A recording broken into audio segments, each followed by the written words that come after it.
Mr. Gorbachev, tear down this wall. We maintain the peace through our strength. Weakness only invites aggression. Trust but verify. You and I have a rendezvous with destiny. Well, I've said it before and I'll say it again. America's best days are yet to come. This is Reaganism, a podcast dedicated to exploring where the Reagan movement lives today. I'm Roger Zakheim, your host, director of the Ronald Reagan Institute in Washington, D.C. On this episode of Reaganism, we are joined by co-founder and principal at the Marathon Initiative, Wess Mitchell. Prior to this, he served as the Assistant Secretary of State for European and Eurasian Affairs during the Trump administration. Roger and Wess discussed the recent Russian military buildup along Ukraine's border and the Biden administration's response. Wess Mitchell, welcome to the show. Roger, it's great to be here. Thanks for having me. Well, we are happy you're here. We take you at any time, but this is probably the best time to have you here. Of course, you're known in Washington as a former Assistant Secretary of State for European and Eurasian Affairs, which meant that you spent a bunch of time during the Trump administration focusing on security and diplomacy in Europe. And if you're focusing on security and diplomacy in Europe, it means you're thinking a lot about Russia. Are you at all surprised, Wes, that the United States is now dealing with a big Russia problem as it relates to 100,000 Russian forces surrounding Ukraine? Roger, thanks for that introduction. It's great to be able to talk to you. I'm not surprised. Putin is behaving true to form. I mean, in some regards, we've seen this movie before, but I am surprised by the scale of what the Russians are putting in the field on the borders with Ukraine. It suggests a level of ambition that we haven't seen in some of Putin's bolder moves in the past. It could be the most serious crisis that we've seen in Europe since the end of the Cold War, and we may be on the cusp of the largest land war that we've seen in Europe since really the Second World War. So it's very serious. Cusp of the largest land war since the Second World War, a possibility. Of course, Putin has carried out an invasion of Ukraine recently, 2014, took over the Crimean Peninsula. Since then, continued fighting in the Donbass region, the eastern province of Ukraine.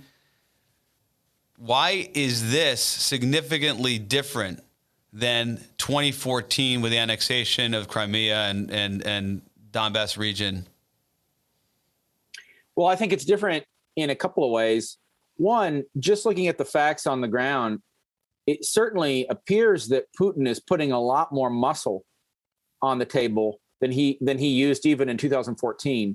It's not just the number of Russian troops, it's the sophistication of some of the weapons that they appear to be putting on the border and where they're putting them. So it's not just in eastern Ukraine, the area of conflict that we're most familiar with, but it's also in the north. He could come down from Belarus.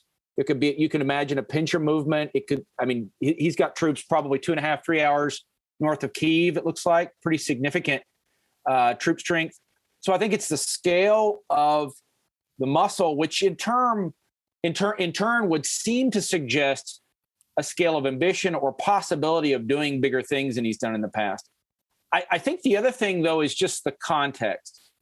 Putin sure seems to see himself as having a plastic moment that lends itself to playing more aggressively and moving more boldly than he has in the past. I think you can explain that in part by the European political situation. We have a new German government.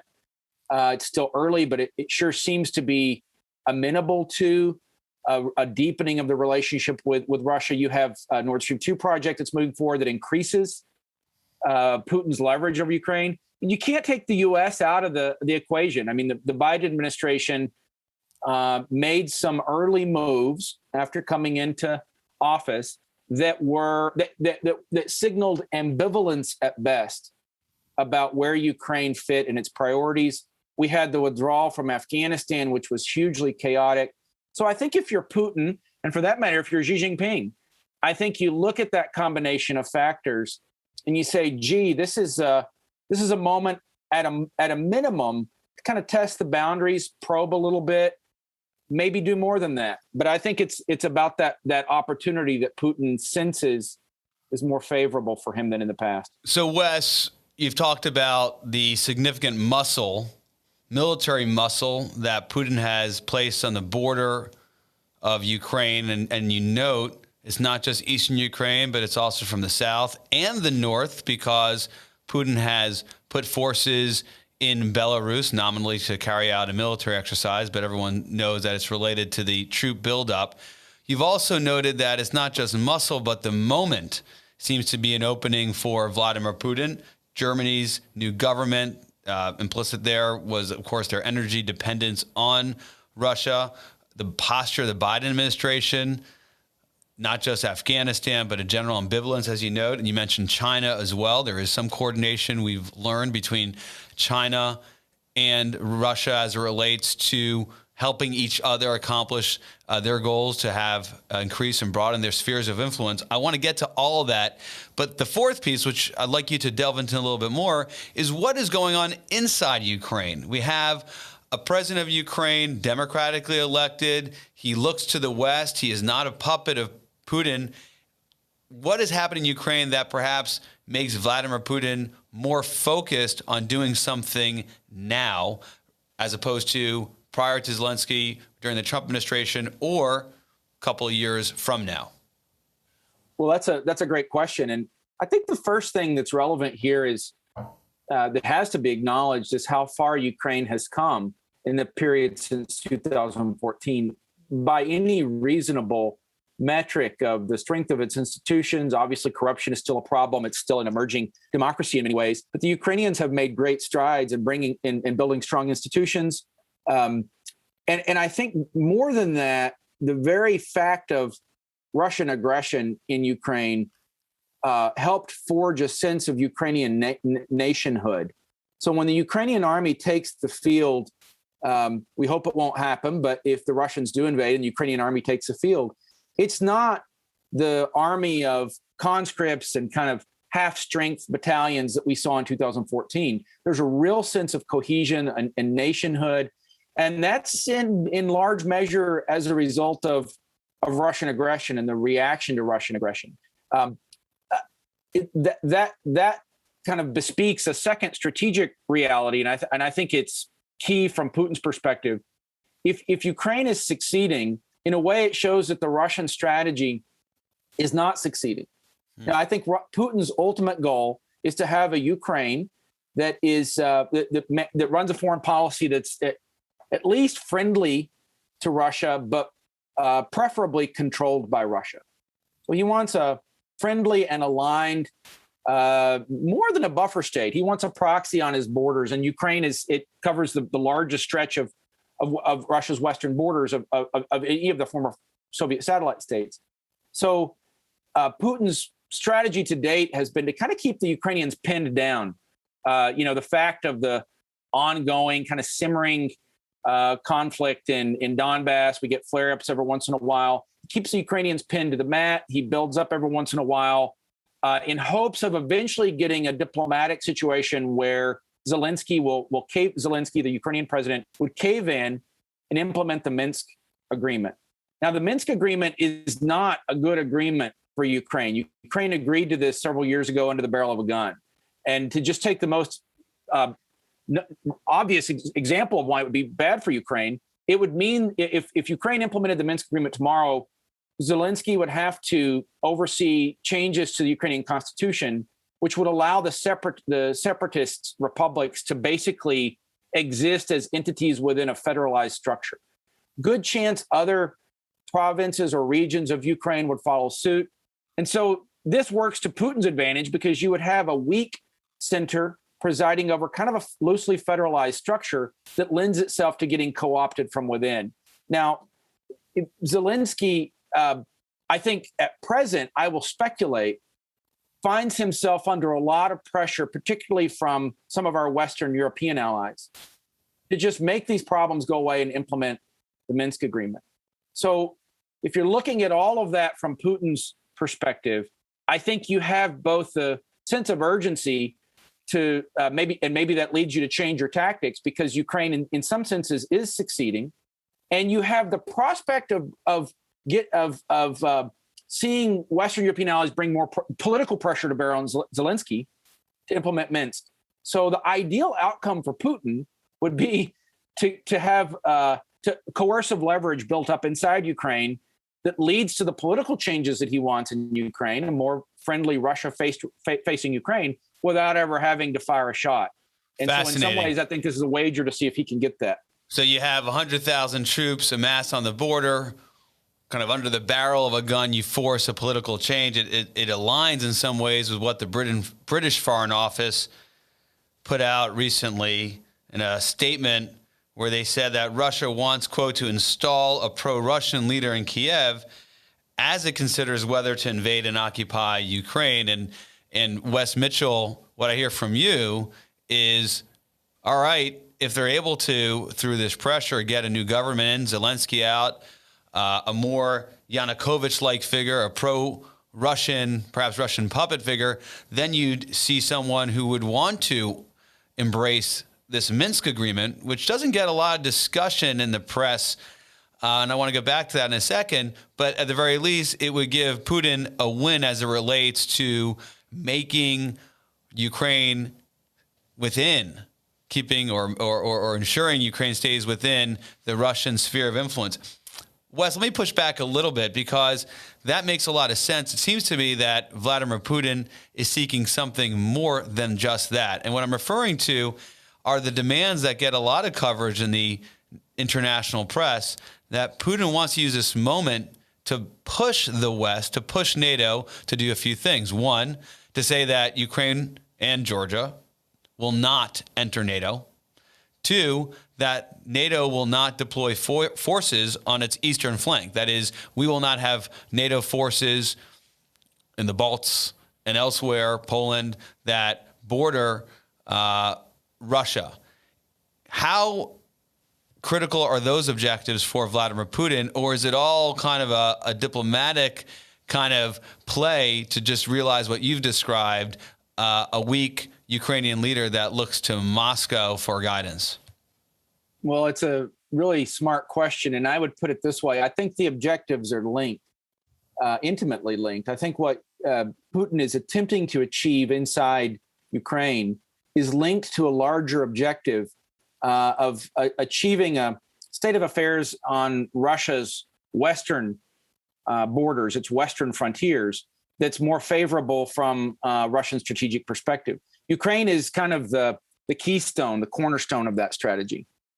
Its geography, its size, it also has a huge symbolic meaning to the Russian people. But in strategic terms, if you look at the demands that Putin put forward, certainly the first two, really all three, but especially the first two, correspond back to that same objective as of ensuring that there are states along the western frontier of Russia that are either friendly to or controlled by Russia.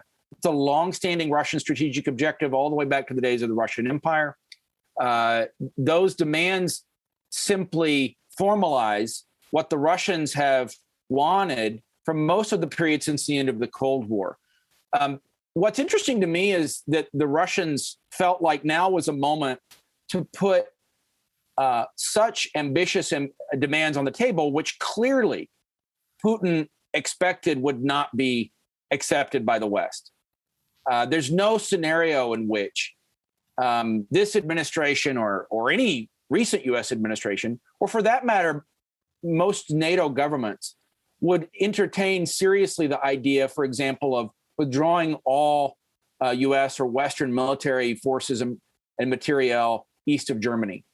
And I would say the same of the idea of formally rejecting any future prospect of NATO membership for Ukraine. Now, look, the political reality in NATO is that there is a not only a plurality, there's a majority of allies in NATO who are not in favor of bringing Ukraine into NATO anytime soon. The political situation doesn't favor the obvious strategic reason is if we brought NATO in tomorrow, we would be in a shooting war with Russia. Article 5 would be triggered immediately. And of course, Putin knows that the political environment inside NATO doesn't favor Ukraine going into NATO anytime soon, which makes it all the more remarkable that these demands were put forward. The only way to view it, I think, is in almost 19th century, almost in terms of 19th century diplomacy, where a country that has determined on a course of war puts forward demands that it knows will be rejected.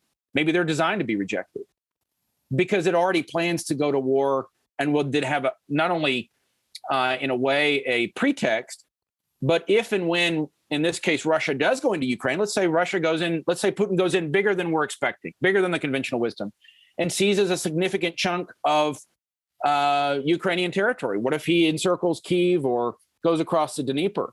Well, then when he retables these same demands after having seized more Ukrainian territory, he's got more leverage. And maybe who knows what's in Putin's mind, but maybe the calculation is then when he tables the demands, you have 4 or 5 or 6 European allies or who defect and say, maybe we do need a big conversation with Russia about the shape of the security architecture.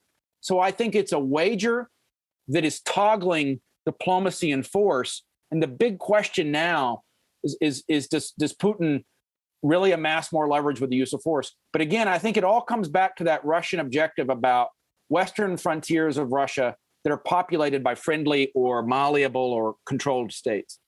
So that's quite interesting. So a couple of things just to make sure I understood you correctly. Yes, an objective is to make Ukraine and Ukraine's leadership look to Moscow. We can accomplish that either by invading or just by the coercive pressure alone of having forces along the border. And Putin wants to see if he can use this moment for the reasons you've outlined earlier. Europe's dependence on energy sources, the posture of the Biden administration, that to get back to the moment where Russia did not have to look to its western border and see NATO forces amassed, even though from the U.S. standpoint, NATO's standpoint, it's a defensive alliance. It's been that way for decades, and this is in no way a provocation. From Vladimir Putin's view of the world, it's been a problem for 2 decades, and now's his moment to address it. And he might be able to address it best by throwing in forces into Ukraine, changing the dynamic, and picking off NATO allies. Let's stick with that kind of line of thinking there, Wes, because it does present some more rationale for why the Biden administration and NATO writ large has responded to the Russian buildup, not just, as you note, on Ukraine's eastern border, but actually putting forces in the northern border in Belarus. By now, we have 8,500 U.S. forces on, quote, alert. You have Spain sending forces or air power into Bulgaria, Netherlands doing the same, France sending into Romania, forces going into Poland, Denmark sending in to the Balts and to Lithuania. What you see there is a ratcheting up potentially of NATO forces. And the critique has been, well, how is that going to help Ukraine? But I'm sensing maybe the answer is that if Russia is going to change the facts on the ground by invading Ukraine and the negotiation, the diplomacy is about what's going to take to withdraw, we have to ratchet up the Western presence. Give me your reaction to that, or tell me whether you agree or disagree in terms of almost the chess match that seems to be playing out here, or for those risk enthusiasts, the deployment of forces to drive some diplomatic outcome. Well, look, I think it's prudent to put U.S. forces on alert, to start getting the pieces in place to potentially deploy the NATO the NATO Rapid Reaction Force, the very high readiness force. Those are all prudent precautions. But the thing to keep in mind is that none of that is going to change, to my mind, none of that changes Putin's fundamental calculus. These are not troops that are bound for Ukraine. Ukraine is not a member of NATO. Now, what they can do, and it is very important, is they can underscore NATO cohesion. especially for frontline allies of NATO like Poland and the Baltic states, who are understandably nervous. I think they also can, they act as those additional forces can act as a kind of insurance policy against the spillover or ripple effect from the crisis, which is a not insubstantial risk. I think, though, there's a heavy domestic political consideration for Biden, which is that he has to do something. And if we're honest, these moves are overdue. I mean, look, the Biden administration coming into office, I think, made some moves that inadvertently helped create the crisis. So after all these months of rhetoric on campaign trail about how Biden was going to be tougher on Russia, the minute he's in office, the administration extends an invitation to a high-level meeting between Biden and Putin. Look, the administration essentially green-lighted Nord Stream 2 pipeline, which is massively beneficial to Russia. But you could go further than that. I mean, the ambivalence that the administration had in its first few months on Ukraine, slow rolling the military aid package for Ukraine. The administration appears not to have supported the idea of a meeting of the NATO-Ukraine Council on the sidelines of the July NATO summit, which is a really big deal in a NATO context, and unprecedented for the United States specifically to not be supportive of that format.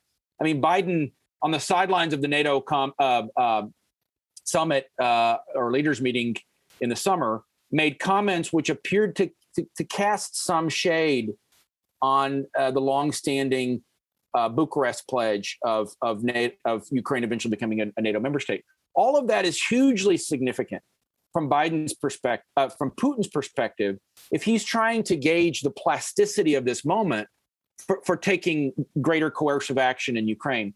All of which is to say, I think the administration is beginning to take some prudent steps.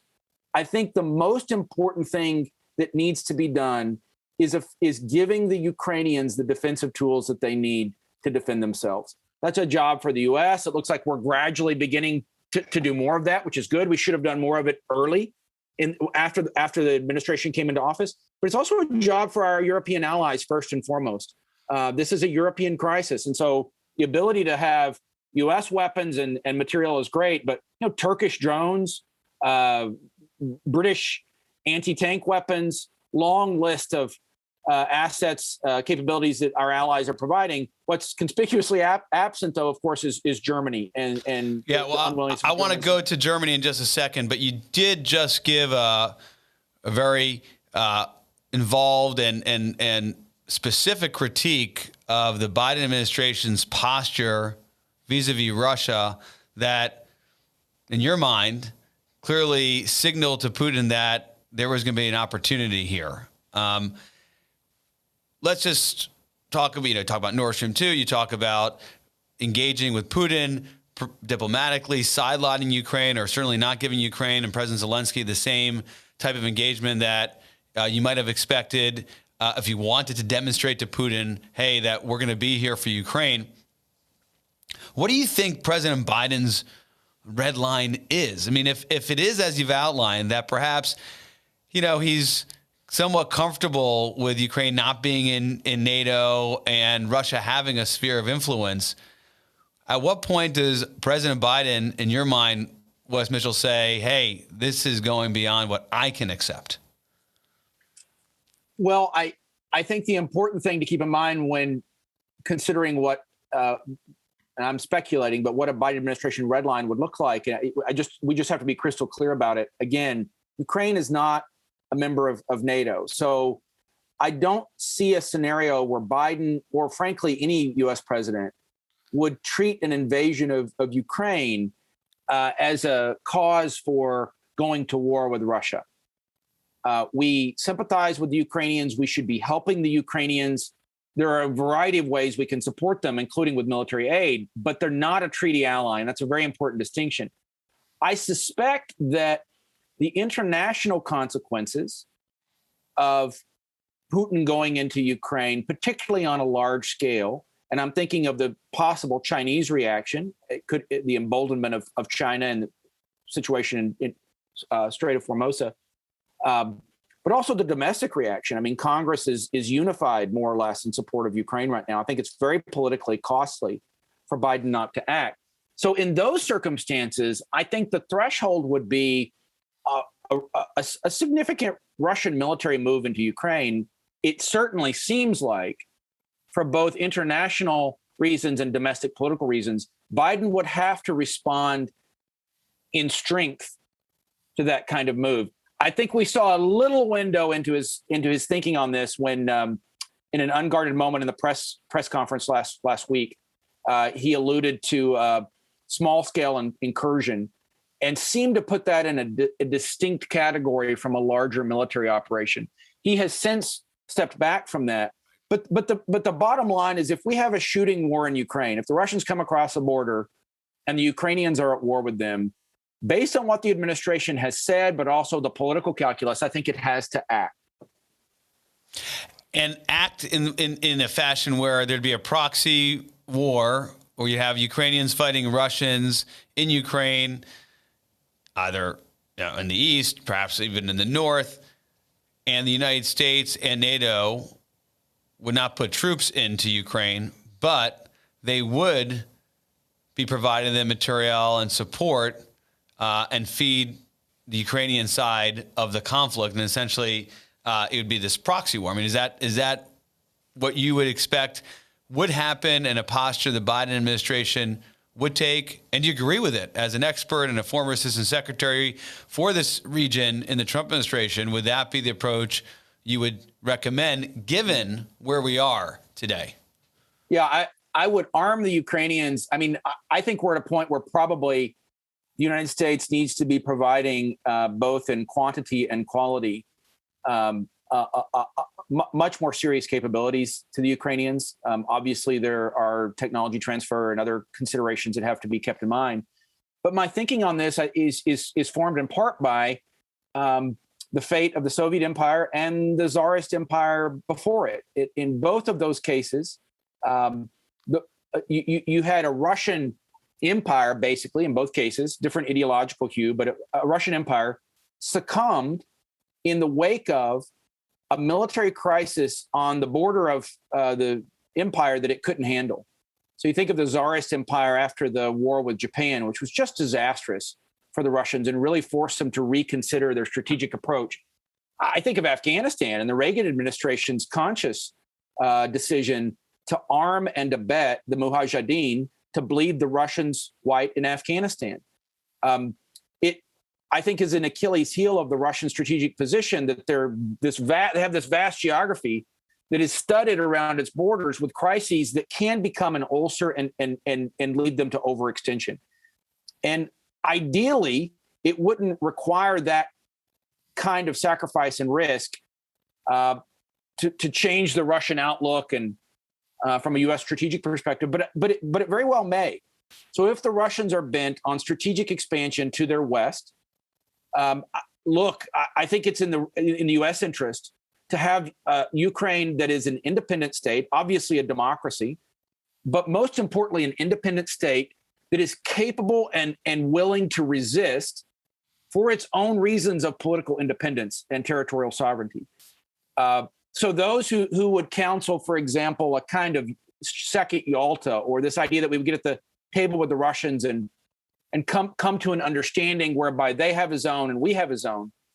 The problem with that arrangement is that within a short period of time, the Russians would simply move the scrimmage line, if you will, the line of contact, a few degrees of longitude to their west. And we would be competing over Poland or Romania, both of which are NATO allies, which, by the way, would require even more U.S. military presence in Europe. So if I understand what you're saying, Wes, we need to keep Ukraine the buffer, because from a U.S. security standpoint, from a NATO standpoint, we don't want that buffer, the next line of contest between Russia and the West, NATO, the United States, to be NATO allies, because then our treaty obligations really create some complications.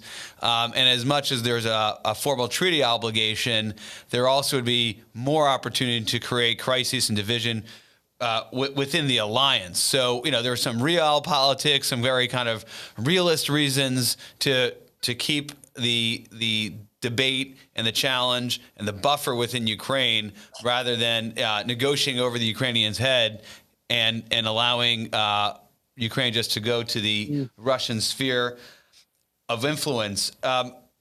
One more question, since you're a Russia watcher and have a deep understanding of Russian politics, the Kremlin, and what actually happens inside the world in and around Vladimir Putin's Russia.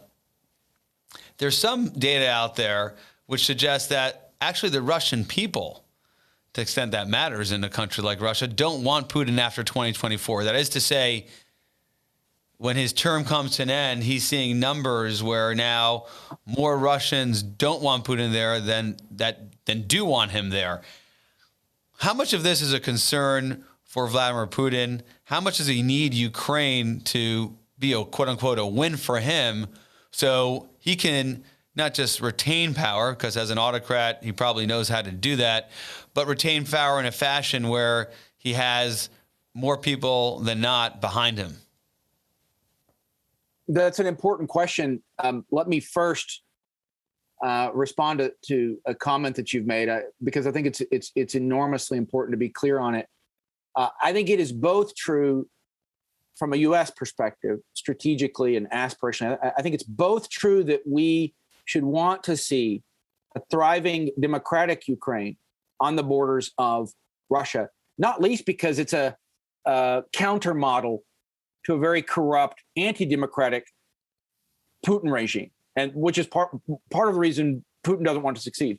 But it is also true that for reasons of strategic interest, we don't want to see the Russian Empire bigger. We don't want the Russian Empire, we don't want a resurrection of the Russian Empire under new management. The more territory, population, industry that this hostile power has, the worse it is for U.S. interests, the more military attention we have to put in Europe at a moment when, according to our Pentagon, the main strategic focus has to be China. So I just want to be clear. I think our interests are perfectly in alignment with kind of higher principles of American statecraft. On the question of Putin and his motivations, the calculus domestically, I would put it this way. Putin appears to calculate that on the matter of Ukraine, he has the backing of a very substantial cross-section of the Russian public. Of course, Russia not being a democracy, we're justifiably skeptical of public opinion polls that come out of Russia. So you have to take a lot of this with a grain of salt. But the reality, from all the indicators that I can see, is that an aggressive line towards Ukraine is popular among the Russian political elite, certainly the so-called selectorate.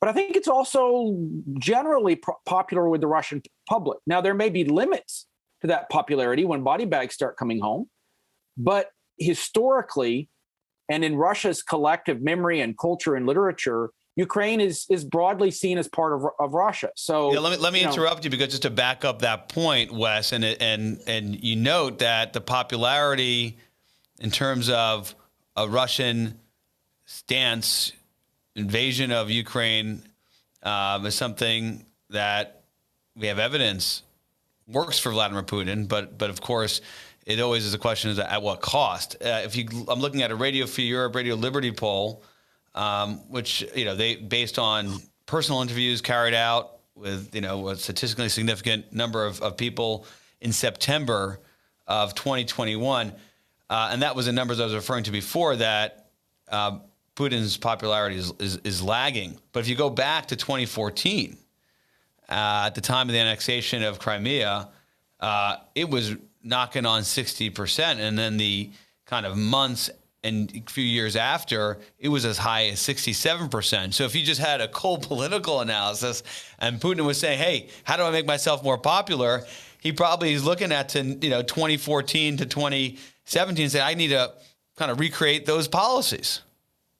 There's something to it. I think there's something to that line of analysis. Look, Putin appears to see an aggressive line towards Ukraine as something that strengthens rather than weakens his regime.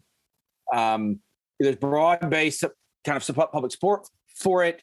I mean, culturally and historically, Solzhenitsyn and even Navalny would probably be unified in that aspect of the Putin agenda, if you will, of Ukraine being part of Russia.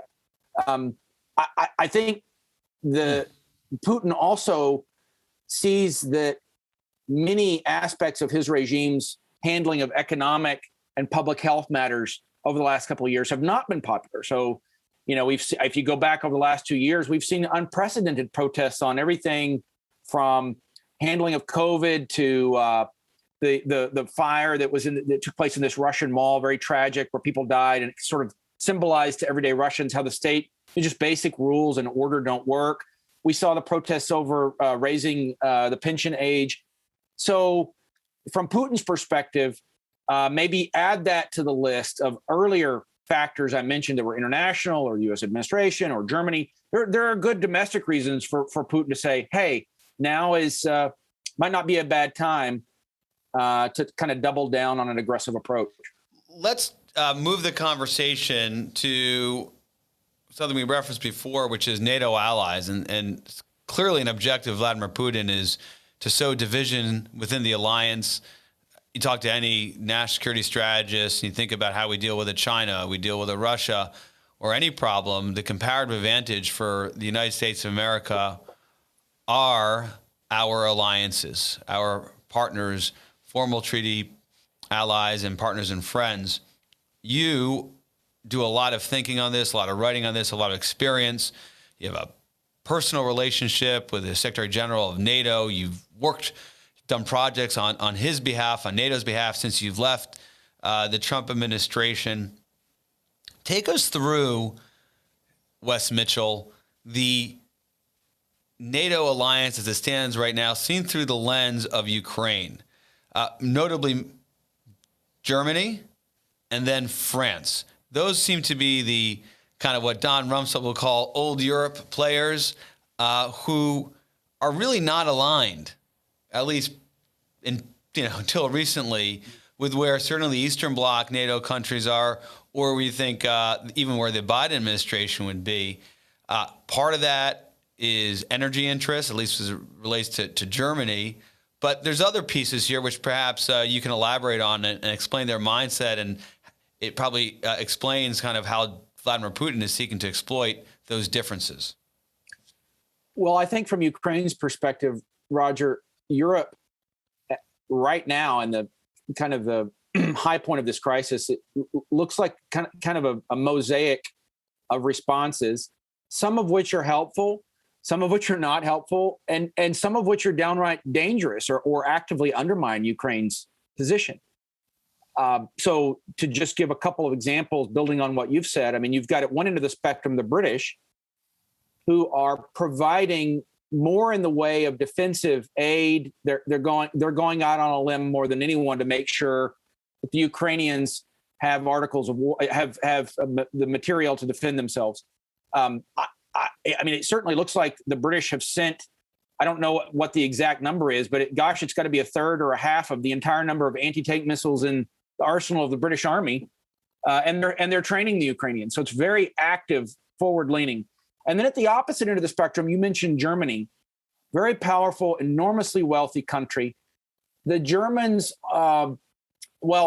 just putting it as diplomatically as possible, I think the Germans have taken an approach to the crisis that, from Ukraine's perspective, is ambivalent at best, often seems to be publicly signaling to the Russians that Germany is okay with Russia going into Ukraine and maybe even having a chunk of Ukraine. I think there are a lot of good people in the German government who do understand what's at stake. But I think by and large, the Scholz government is doing a disservice to Ukraine and to Europe. I mean, not only by not providing the Ukrainians with lethal aid, but going out of their way to impede the efforts of other allies to provide military assistance to the Ukrainians. But the final Give an example. What are you referring to in terms of the Scholz government, German government interfering with NATO allies giving aid? Obviously, the United Kingdom has done that. They're flying it in, airlifting it in. What are you referring to?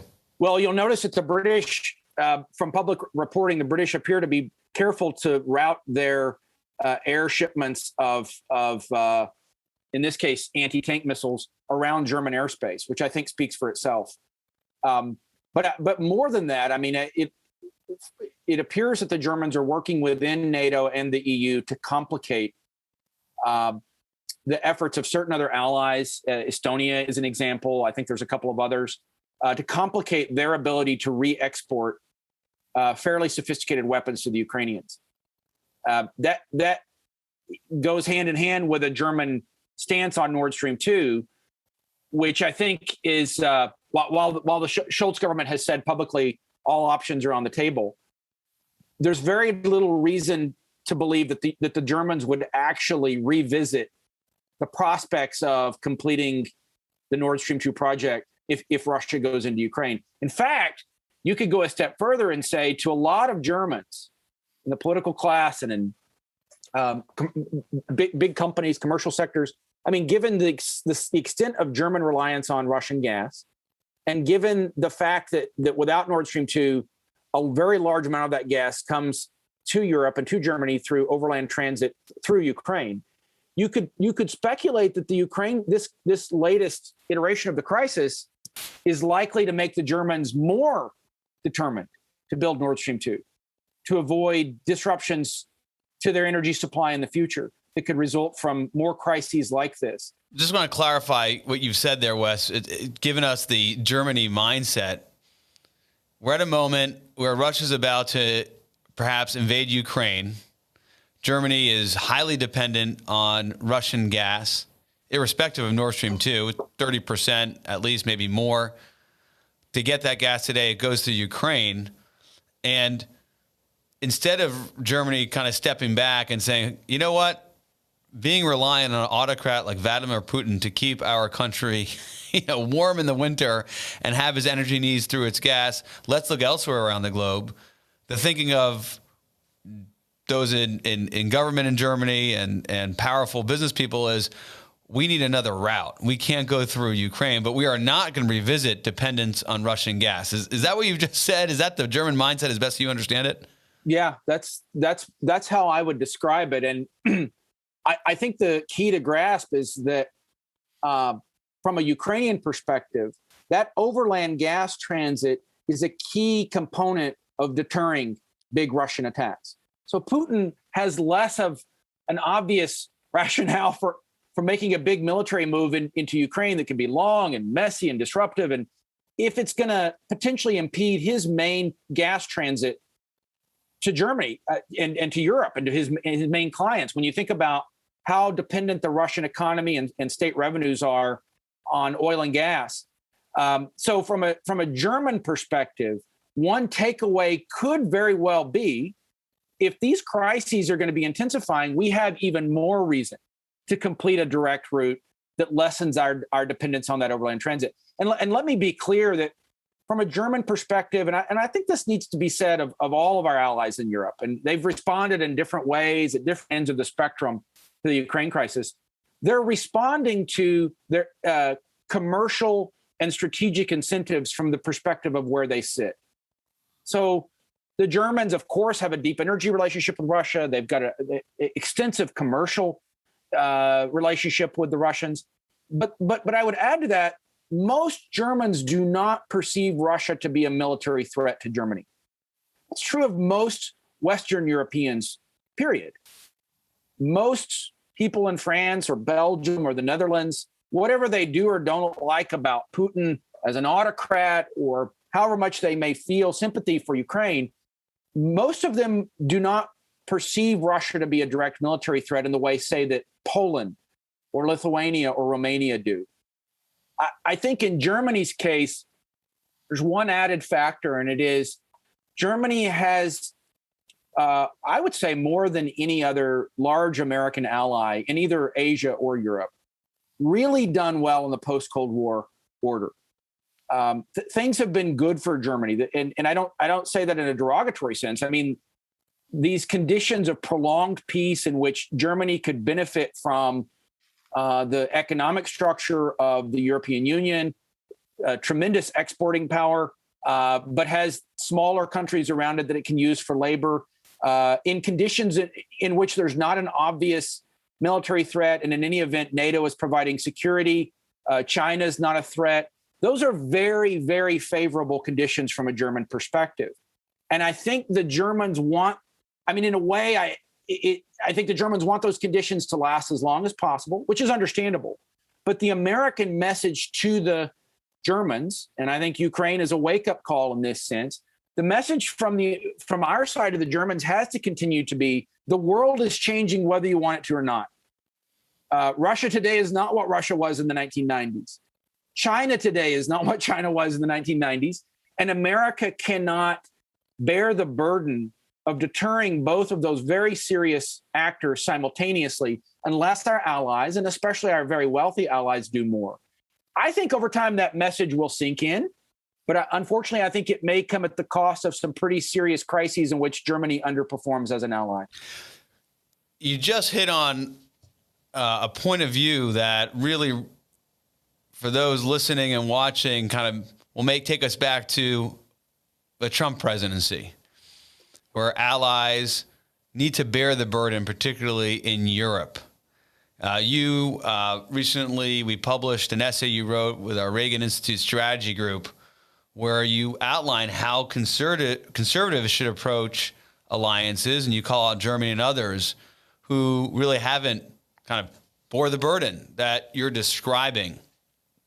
It seems to me, based on your outline of Germany's approach to this Ukraine crisis, is they're not going to learn this lesson, right? The United States wants to, for all the reasons you've outlined, ideological, realpolitik, security, economic, wants to support Ukraine.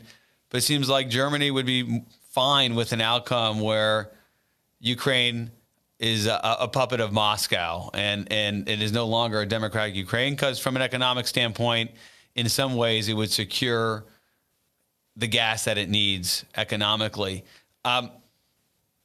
Wes, with this objective of getting our allies to bear the burden, right, which is what President Trump wants and what conservatives continue to want to see from NATO writ large, but Germany in particular, what do you need to see from Germany? What's the likelihood that will happen? Will this Ukraine crisis actually result in a ally that is bearing more of the burden, or in fact create more of a divergence between U.S. interests in Europe versus German interests in Europe? It's a hugely important question, Roger, and I think it has become one of the most vexing questions or problems for American statecraft. And it is the question of how to retain allies, but also motivate them to do more. And we're coming out of a very long stretch of very easy living in the Western world. We haven't had these huge strategic risks, certainly not from threats from two directions. And so it's inevitable we have to ask our allies to do more. And I think we have to be clear about that, because according to the Pentagon, we do not have the ability at present, and we're not planning or equipping to have the ability to fight two land wars simultaneously in Asia and Europe in the way that we planned in the past. And so just starting with that, it's a national security necessity to see allies do more. I think we have to keep in mind the goal. The overarching goal is to retain and preserve our alliances, full stop. In competition with Russia and China, you said it best a minute ago, it is arguably our greatest competitive advantage. We have large numbers of wealthy, industrialized, mostly democratic states in our side of the scales. And we need to preserve that also for technological reasons and economic reasons. We need the biggest base possible in international politics, not least to compete with a China that has a vast internal market. But I think that question of how do you retain but motivate, it's clearly a balancing act. I think you have to say, look, as the temperature increases in world affairs and as competition intensifies with Russia and China, the message to allies has to be, you have to take strategic competition seriously. And in Germany's case, I think these moments are arising and will continue to arise where these new realities are intruding. in the landscape, in the reality that Germany would like to see continue. I am not in favor of using economic. I'm not in favor of using heavy economic pressure, tariffs, sanctions to modify allied behavior in any but the most extreme circumstances. I think they tend to backfire. I think we should exhaust every option at our disposal: persuasion, creativity in defense arrangements, in NATO. I can think of all kinds of things. But in some cases, it's unavoidable. Nord Stream 2 seems to me to be one of those cases where it's unavoidable. If we really want to stop this pipeline and the deepened dependency that it would bring for our largest ally in Europe on Russia, we've clearly exhausted other means. And it would be an example of where I think it's in the U.S. strategic interest, but also in Europe's interest, for us to use greater pressure to create a chilling effect, get the Germans to rethink the project. It may have gone too far to have that work, but I think it's an example of where the U.S. should be willing to Fascinating. It's interesting, Wess Mitchell, that here we are coming to the close of this discussion, and the first instance where you raised the subject of sanctions was not sanctions targeting Moscow and Vladimir Putin, which of course is part of the suite of reactions and responses we're considering doing, that is the U.S., as a result of Putin's activities on the border of Ukraine. But actually you raise sanctions as it relates to our ally Germany and saying, hey, I heard you loud and clear. That's not something we want to do. We should avoid. But in this instance, as it relates to Nord Stream 2, and more broadly, German dependence on an autocrat like Putin, it is so, figure out what the right word is here. Unhelpful is perhaps a diplomatic one, harmful to the alliance, that we may need to exercise that action. Fascinating. And that's almost without knowing whether it would have the intended effect. Before we close out, Wes, and go to our Reagan lightning round, where we want to hear from you, your favorite Reagan book, speech, quote, any or all. You've hit on it a couple of times, but we haven't dedicated discussion to it, and that is China. You, of course, are founder of the Marathon Initiative, which looks at great power competition. But I think generally would say, hey, China needs to be our first focus, given all the ways it's challenging our interests economically, politically, and, of course, from a security standpoint. Take a couple of minutes, Wes, and explain to us how our national security priority of dealing with China needs to be considered as we deal with what we've been talking about for the past 40 plus minutes, Russia and Ukraine. And specifically, what I'd like you to address is an argument that would say, listen, Ukraine is not a NATO ally. Listen, Vladimir Putin is not invading the United States. We have a NATO. We have Germany and France and these strong economic military powers. Let them deal with this. Stop focusing on Europe. Take all of your time, attention, and energy and focus on China. You know, that type of formulation not only resides in, circles on the Democratic side of the political spectrum, but of course in Republican circles too, perhaps not reflected in Congress, but certainly among strategists. Tell us how you come down on that argument, because let's be honest, diplomatic energy, political energy, you can walk and chew gum at the same time, but it still means if you're focusing on Putin, it means you're not focusing on Xi. Respond to all of that, Wes. Well, look, I think what you've articulated is probably the most serious strategic question that the United States has faced easily in a generation, possibly ever.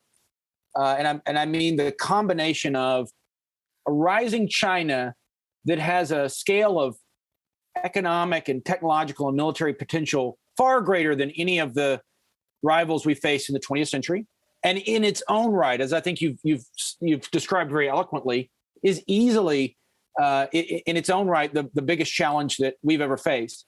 But that occurring at a moment when the vestigial rival from the Cold War, from the last big kind of moment of systemic rivalry, is still there, has not exited the ranks of the great powers, at least in military capabilities, and probably has the world's largest nuclear arsenal.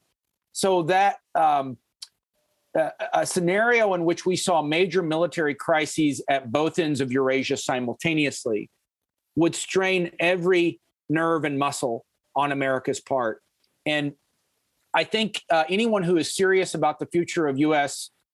national security, prosperity, has to really be honestly grappling with that problem and the dilemmas that come with it.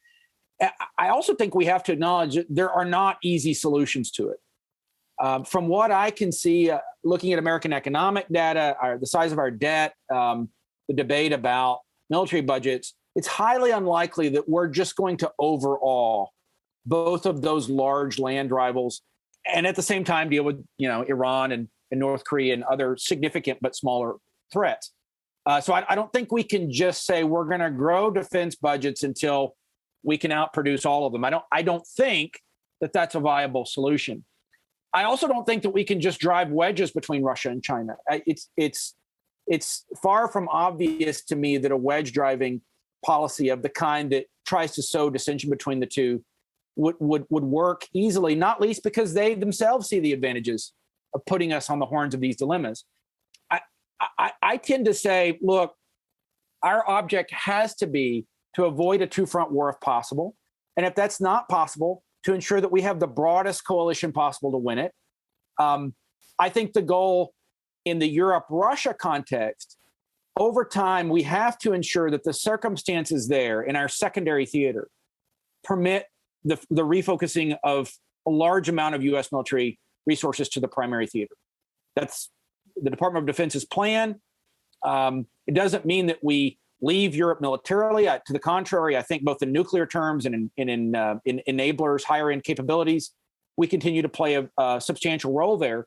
But I think first and foremost, it means something that we were talking about a minute ago. We need far more effective burden sharing by allies. I think it's reasonable for us to expect wealthy European allies to field the bulk of the conventional warfighting potential vis-a-vis Russia.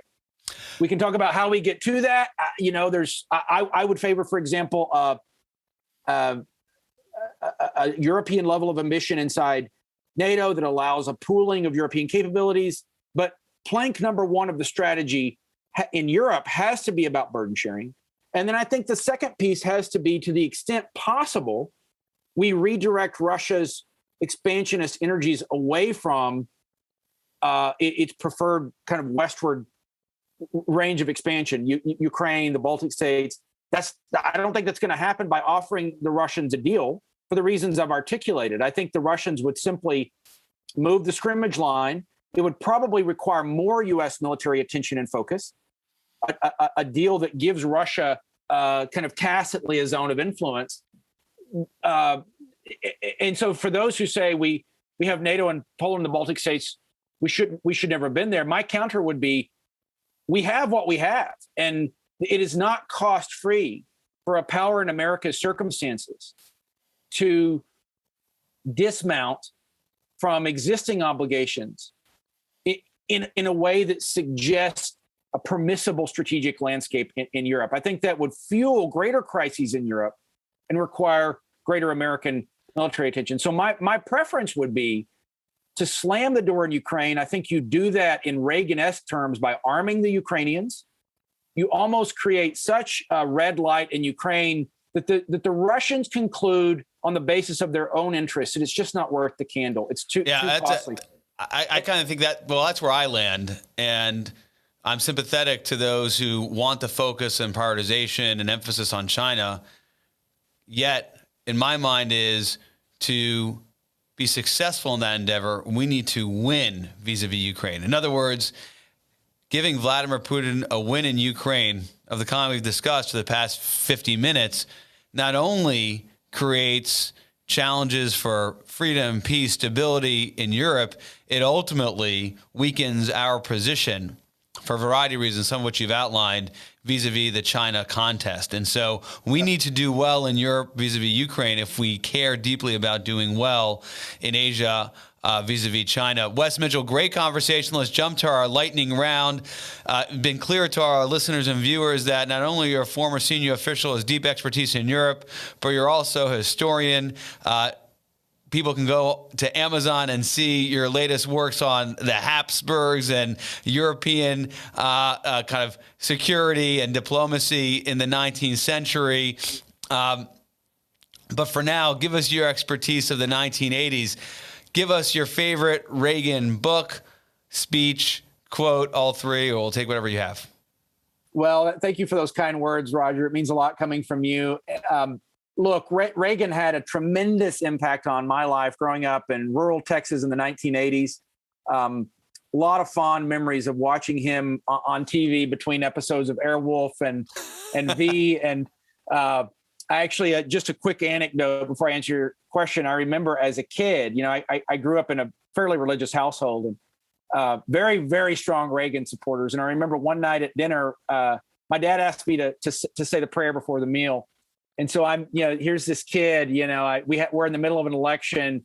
I think Reagan was running against Walter Mondale, if I remember correctly. And in my prayer, I said, Lord, please help Mondale. And before I could say another word, my father interrupted me and said, no. And I said, Dad, you got to let me finish. I was going to say, Lord, please help Mondale to lose. So Reagan is firmly ensconced in Mitchell family lore. Look, he's Reagan. My favorite Reagan speech. There's a lot of obvious picks for a foreign policy aficionado, but I would have to go with his speech to the German Bundestag in 1982. For a Germanophile, and for a lot of reasons we were just discussing, the focus on Germany, very meaningful speech. He gave that speech at a time when he was hugely unpopular in Germany, when the pacifist movement was in full swing. They were burning him in effigy in German protests over deployments of Pershing missiles. But I like that speech because it says so much about Reagan's style and his oratory and his statecraft. He spoke to the Germans in a very moving way about their place in the West. He appealed to their sense of responsibility. He quoted Schiller. There were hecklers in the crowd. And of course, being Reagan, he used humor to disarm the hecklers and kind of get the crowd with him. So that's probably my favorite. It's a lesser known speech, but it really speaks to me as somebody who knows that we've been at it for a long time, working with the Germans to get them where they need to be on defense spending. And Reagan took that on, by the horns in that speech. Just a very moving speech, and he combined kind of effectiveness and persuasion with humor. His favorite book. A lot of good biographies have been written of Reagan. My favorite book about Reagan, or that deals with Reagan, though, is probably Peter Schweitzer's book Victory. And it's an important book because it shows very clearly that Reagan was a serious strategic thinker who participated actively in the construction of the strategy that won the Cold War. And that should be obvious, but you got to remember Reagan's critics like to describe him then and now as a lightweight. I mean, Arthur Schlesinger and Ken Galbraith and some of the Brahmins of the American intellectual left, really were just horrified, just thought of him as a cowboy. And I mean, even on the eve of the end of the Cold War, we're predicting like a new era of rebirth and economic life for the Soviet Union.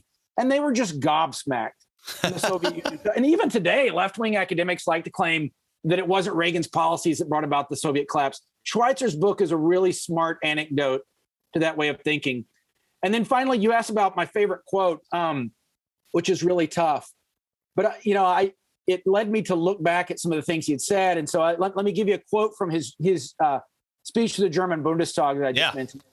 And remember, he was talking to a very skeptical German audience that did not want to increase defense spending. He said, reasonable strength is honorable when used to maintain peace or defend deeply held beliefs. And clearly the Germans needed to hear that. I think they need to hear it now. But I have to close with this. It's Reagan's funny side that has always appealed most to me. Right. I love his line. He said, I think it was in the Rose Garden, as long as there are final exams, there will be prayer in school. That's a great one. But this is the best. To me, I liked it when he said, I have left orders to be awakened at any time in case of national emergency, even if I'm in a cabinet meeting.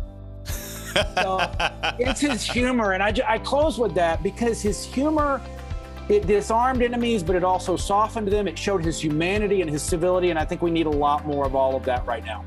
Wess Mitchell, thank you so much for being on the show. Great lightning round, great discussion. We'll have you back again. Thanks for having me, Roger. It was my pleasure. We hope you enjoyed this episode of Reaganism. New episodes premiere weekly every Monday on YouTube and all podcast streaming platforms. If you like this episode, be sure to let us know and share with a friend.